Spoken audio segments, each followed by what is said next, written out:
saw that sight. And then Bhagawan looked at them lovingly and did like this. About turn! And they marched back left, right, center. They went.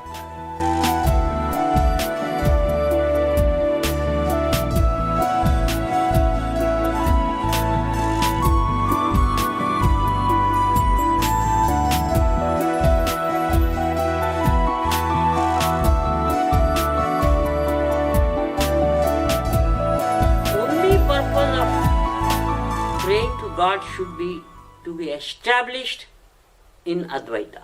That's a supreme gift that one should aspire for.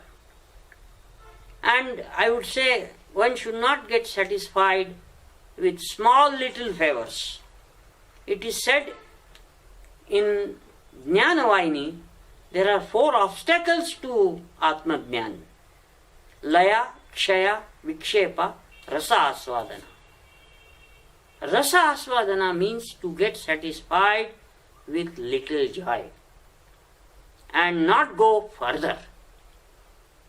Anyway, let me first narrate a story which catalyzed in me some kind of investigation, and it helped me to study what Bhagavan Baba is.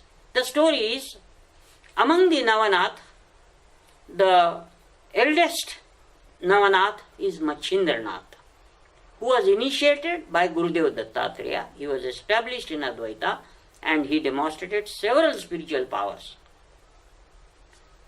Once Machindranath was moving in a place, there was another Guru Bhai of Machindranath by name Revannath. Revannath was given certain spiritual powers by Gurudev Dattatreya to do good service, good work. And Revannath was continuing with his service to people.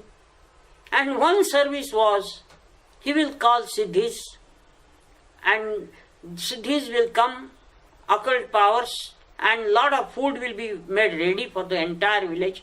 It seems nobody cooked food in that village.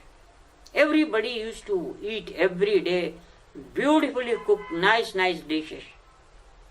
And one day Machindranath went to this village and he was begging. Begging is the way in which Navanath people lived. Like Shirdi Baba also used to beg. So he was begging in the village and said, give me some alms. And everybody said, here nobody cooks food.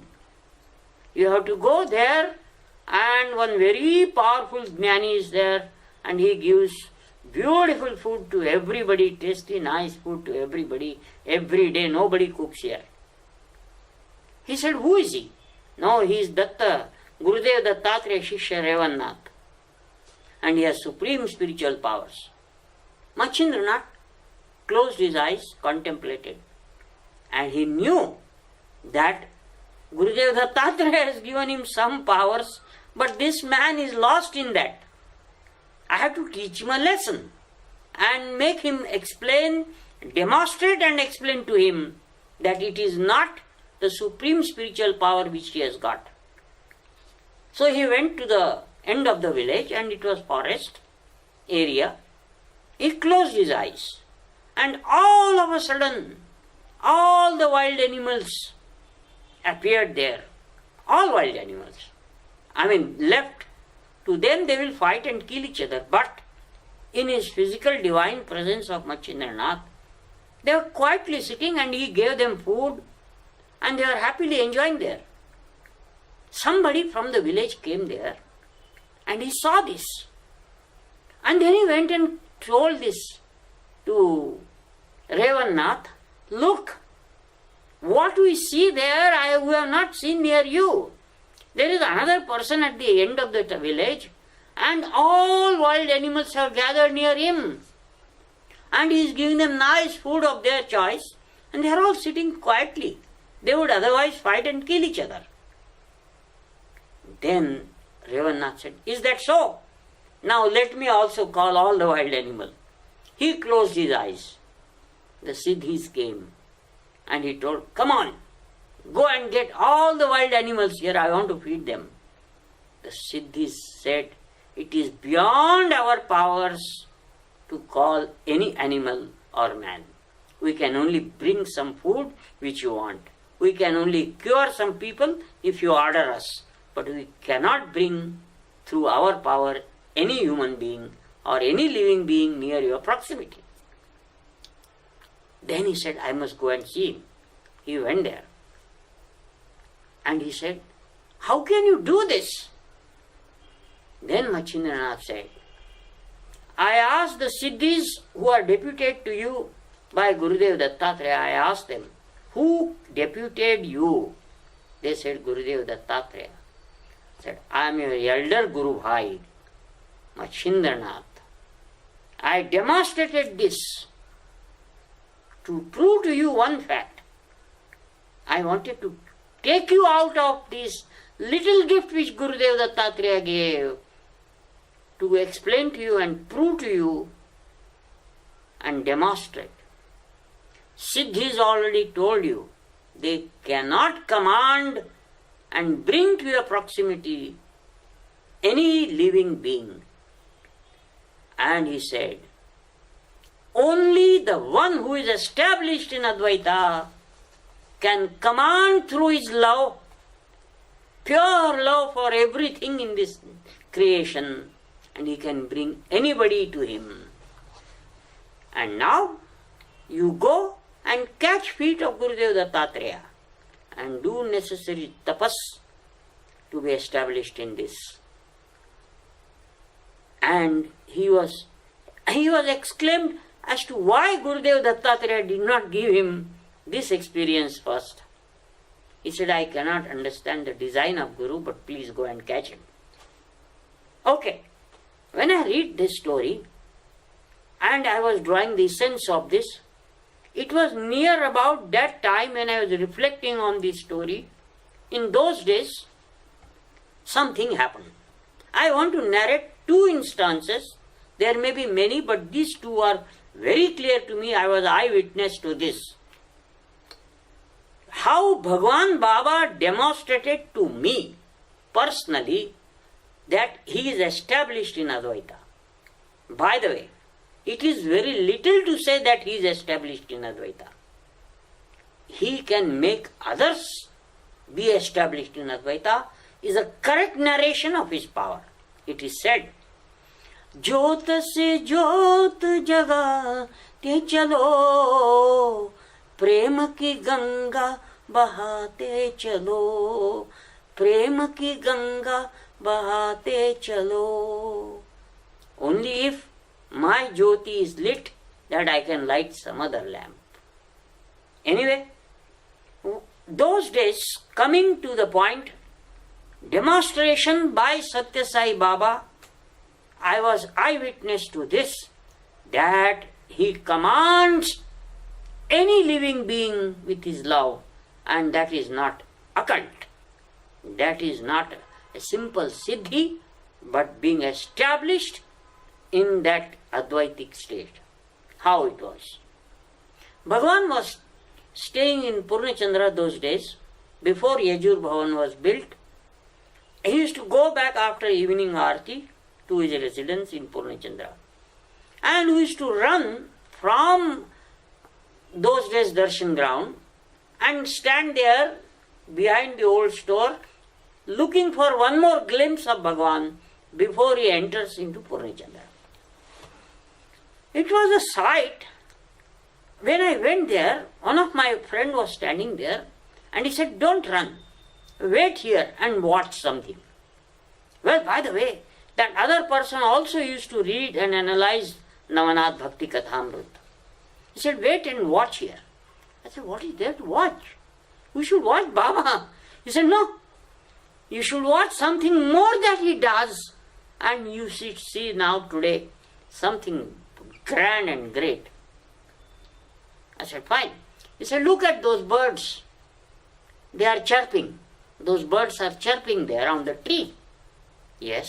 And see what happens when Bhagavan comes and looks at them. Notice it. You notice it for yourself and enjoy. I just obeyed him 100%. Bhagavan came. Huge sound, chirping sound of all birds there on the tree. Bhagawan looked at them and he did like this. The moment he did, instant shut up, total silence. All the birds just shut up. Chirping stopped, pin drop silence. And then Swami was looking at the tree and smiling.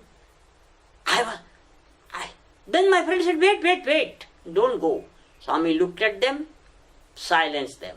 And then Bhagavan did like this. And moment he did like that, chirping started and birds went into the sky. And then he looked at both of us, blessed, and entered his residence. Then this brother of mine said, could you see something? I said, this is something very grand. Then he said, you also read Navnath? I also read Navnath. Read this story. I said, I have read today only. He said, relate it now. Relate it. So, the one who is established in Advaita, if he wants to prove to others what it is, this is what it means. I am very clear. To be on the path of Advaita, doing contemplation of Advaita and being established in Advaita. Look, there could be many problems in Jnana Marga, but this is an indicator. This is a sure shot indicator that if you are established in Advaita, do you have this ability? You can test your Advaita for yourself and not get self-deluded. Well, all Advaitins, whether they will demonstrate for the benefit of their disciples this or not, I do not know. But if I get established in Advaita, I will certainly test my Advaita for myself and prove it to others. So, Advaita Anubhavam Jnanam means this. Second instance in relation to this. This I witnessed in 88, but only after this, when Swami made the birds, chirping birds, keep quiet and again make them run and fly into the sky, then I reflected back. In 88, he showed me something, but I just smiled and laughed at it. That he is God. Yes, he is God. But there are many facets of God which God will bring to you with evidence to show that how is he God. How is he God? And this is very interesting. Once when we were walking with Bhagawan, Bhagawan was moving, some people were ahead of Bhagawan, some were behind, some were on the side. I was in the side. I was standing on the side and walking. It was Kodaikanal when Bhagawan was walking with, we were walking with Bhagawan. And it was a small patch of clear land we have to walk. It's not a very big, broad road. And on the patch, right ahead of Bhagawan, we could see a lot of red ants. Very powerful. I mean, if they bite, I don't know what will happen. And boys were jumping and trying to cross over them. And Bhagawan was going. And we got scared. What will happen if Bhagawan goes there? And Bhagawan looked at all of us and said, see, what will happen now? He kept his feet there, both the feet, little there, and he did like this, and he did like this. Looking at the ants, and did like this. He commanded them. And immediately we could see, ants were going that way, Bhagavan is standing here. They are going in some other direction. And the moment he did like this, about turn, like the army command. They turned, left, right. They marched. They came near Baba's feet. And they were circling his feet. The big ants, you could clearly see they were bowing down their head. And Swami looked at all of us. He said, see there. We saw that sight. And then Bhagavan looked at them lovingly and did like this. About turn. And they marched back, left, right, center, they went away. And then Swami was smiling.